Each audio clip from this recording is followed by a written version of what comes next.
Big boss live അപ്ഡേറ്റിലേക്ക് സ്വാഗതം. ഇപ്പം എന്തായാലും ബിഗ് ബോസിൽ ലൈവായിട്ട് നടന്നുകൊണ്ടിരിക്കുന്ന സംഭവം എന്താണെന്ന് വെച്ച് കഴിഞ്ഞാൽ അപ്സരയുടെ ബ്രഷ് ആരോ നശിപ്പിച്ചു എന്നുള്ളതാണ്. അപ്സര രാവിലെ പല്ല് തേച്ചിട്ട് ബ്രഷ് അവിടെ വെച്ചിട്ട് പോയപ്പോൾ ആ ബ്രഷ് വേറെ ആരോ എടുത്തു, എന്തിനോ വേണ്ടി യൂസ് ചെയ്ത് അതിൽ മൊത്തം അഴുക്കായിരിക്കുകയാണ്. സാധാരണ കിട്ടുന്നിടത്ത് നിന്നല്ല, അല്ലെങ്കിൽ വെച്ചിടത്തല്ല ബ്രഷ് കിട്ടിയതെന്നാണ് അപ്സര ഉന്നയിക്കുന്ന വാദം. അവസാനം എല്ലാവർക്കും മനസ്സിലായിട്ടുണ്ട് ആരോ അതെടുത്ത് ഉപയോഗിച്ചു എന്ന്.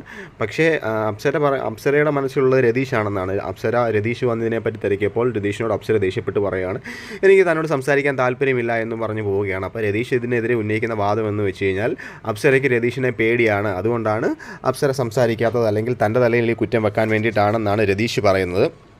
അപ്പോൾ എന്തായാലും അത് ബിഗ് ബോസ് നോക്കുമെന്ന് വിശ്വസിക്കുന്നു. കാരണം അപ്സര ബിഗ് ബോസിനോട് ഈ പ്രത്യേക കാര്യം ക്യാമറയിൽ നോക്കി പറഞ്ഞിട്ടുണ്ട്, പുതിയൊരു ബ്രഷ് വേണം, അല്ലെങ്കിൽ ആരാണ് ഇത് ചെയ്തത് എന്ന് എനിക്ക് കണ്ടുപിടിക്കണമെന്ന്. അപ്പോൾ എല്ലാവരും അങ്ങോട്ടും ഇങ്ങോട്ടും സംസാരം ഇപ്പോൾ അപ്സരയുടെ ബ്രഷിനെ പറ്റിയാണ്.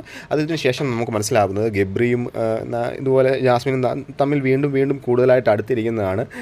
എന്തായാലും ഗബ്രിക്ക് താല്പര്യമുണ്ട് പ്രണയത്തിനെന്ന് നമുക്ക് കൂടുതലായി കാണുമ്പോൾ മനസ്സിലാവും. പക്ഷേ ജാസ്മിൻ അങ്ങോട്ട് അടുക്കുന്നില്ല. ജാസ്മിൻ അതൊരു ഗെയിം സ്ട്രാറ്റജി ആയിട്ടാണ് എടുത്തിരിക്കുന്നത്. രാവിലെ ലൈവിൽ ഗബ്രി പറയുന്നുണ്ടായിരുന്നു, ആരും എന്നെ അങ്ങോട്ടൊരു എതിരാളിയായിട്ട് കണ്ടിട്ടില്ല, എന്നെ പേടിച്ചിട്ടാണോ അതോ ഞാൻ അവരുടെ അടുത്ത് നിൽക്കുന്ന രീതി വെച്ചാണോ എന്ന് എനിക്ക് പറയാൻ പറ്റില്ല. എന്തായാലും ഇവിടെയുള്ള എല്ലാവർക്കും എന്നെ ഉള്ളിൻ്റെ ഉള്ളിൽ ഒരു പേടിയുണ്ടെന്ന് എനിക്കിപ്പോൾ 100% ഉറപ്പായി. കാരണം ഞാൻ ഏറ്റവും അവസാന വാക്കെന്നുള്ള രീതിയിലാണ് എല്ലാവരും നിൽക്കുന്നത് എന്നാണ്. എന്നാൽ പ്രേക്ഷകർക്കെല്ലാം സത്യം അറിയാം. കാരണം പവർ റൂം ഉള്ള ഒരാളായതുകൊണ്ട് കൂടുതലായിട്ട് ഗബ്രിയുടെ അടുത്ത് ആരും സംസാരിക്കാൻ പോകാത്തതാണ്. അവന് പവറുണ്ട്, അതുകൊണ്ട് അവൻ പണി കൊടുക്കുമെന്നുള്ള ഒറ്റ കാരണം കൊണ്ടാണ്. അപ്പോൾ എന്തായാലും ലൈവ് അപ്ഡേറ്റ് കൂടുതലായിട്ട് ഉണ്ടായിരിക്കുന്നതാണ്. എല്ലാവരും ചാനൽ സബ്സ്ക്രൈബ് സപ്പോർട്ട് ചെയ്യും.